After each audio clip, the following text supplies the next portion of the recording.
வாழ்க வளமுடன். பன்னீர் பட்டர் மசாலாவும் பீட்ரூட்டு சப்பாத்தியும் செய்யலாம் வாங்க. இப்போ தேவையான பொருட்கள் 2 ஸ்பூன் ஃப்ரெஷ் க்ரீமு, 2 ஸ்பூன் வெண்ணெய், ஒரு 5-6 முந்திரி பருப்பு, 250 கிராம் பன்னீர் கட் பண்ணி வச்சுக்கணும்.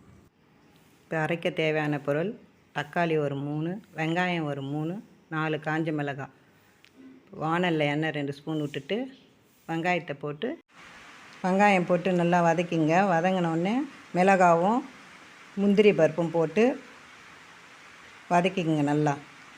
தக்காளி போட்டுக்கின்னு கொஞ்சோண்டு உப்பு, தேவைக்கேற்ப உப்பு போட்டு நல்லா வதக்கிக்கணும். தக்காளி நல்லா வதங்கி வரும். இப்போ பார்த்தீங்கன்னா இந்த அளவுக்கு நல்லா வதக்கிக்கணும். ஆற வச்சுட்டு மிக்ஸி ஜாரில் போட்டு அடிச்சிக்கணும். இது இப்போ மிக்ஸி ஜாரில் நம்ம வதக்கறதை போட்டு நல்லா மையாக அரைச்சிக்கணும். எந்த மாதிரினா இந்த மாதிரி மையாக அரைச்சிக்குங்க. அரைச்சிட்டு வடிகட்டணும். எதுக்கு வடிகட்டுறோன்னா தக்காளி திப்பி திப்பியாக இருக்கும், அது இல்லாமல் இருக்கிறதுக்கு இந்த மாதிரி வடிகட்டி எடுத்துக்கணும். இப்போ வானலில் ஒரு ஸ்பூன் வெண்ணெய் விட்டுட்டு நம்ம வடிகட்டி வச்சுட்டு அதில் ஊற்றிக்கணும். அதில் கொஞ்ச நேரம் கொதிக்க விடணும். விட்டுட்டு கொஞ்சோண்டு தேவையான அவ்வளோ உப்பு போட்டுங்க. கொஞ்சோண்டு வெந்நீர் வச்சு அதில் ஊற்றணும், பச்சை தண்ணி ஊற்றக்கூடாது.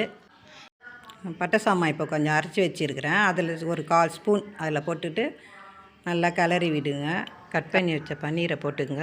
ஒரு கொதி வந்தவுடனே ஒரு ஸ்பூன் வெண்ணெய் போட்டு, ஒரு கொதி வந்தவுடனே 2 ஸ்பூன் ஃப்ரெஷ் க்ரீம் விட்டிங்கன்னா பன்னீர் பட்டர் மசாலா ரெடி. சப்பாத்திக்கு ஆழாக்கு கோதுமை மாவு எடுத்துக்கிறேன். அதுக்கு 50 கிராம் பீட்ரூட் மிக்ஸி ஜாரில் போட்டு அரைச்சி வடிகட்டி வச்சுக்கணும். ஒரு கிண்ணத்தில் மாவு போட்டுங்க.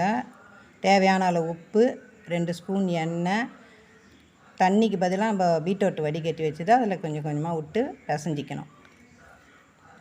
பிசைஞ்சிட்டு கொஞ்ச நேரம் ஊற வச்சுட்டு, இது எங்கள் வீட்டில் செய்த சப்பாத்தி மேக்கர். சப்பாத்தி மாவு வச்சு அழுத்திக்கிட்டேன். தோசைக்கல்லில் போட்டு எடுத்தோம்னா சப்பாத்தி ரெடி.